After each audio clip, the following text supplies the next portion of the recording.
Hi friends, welcome to 5 Minutes Talk YouTube channel. Here is Samsung Galaxy A17 5G smartphone.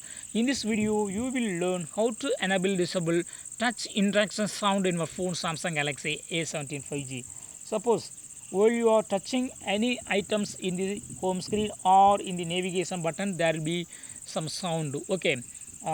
So if you would like to enable or disable that sound, what you go to do? Go to the settings of your phone here, then go to sounds and vibration, and here select system sound and just turn on this button touch interactions. Already it is turned off, so touch is not that is touch sound is not enabled. If you turn on this button, touch sound will be enabled. Listen carefully. Listen.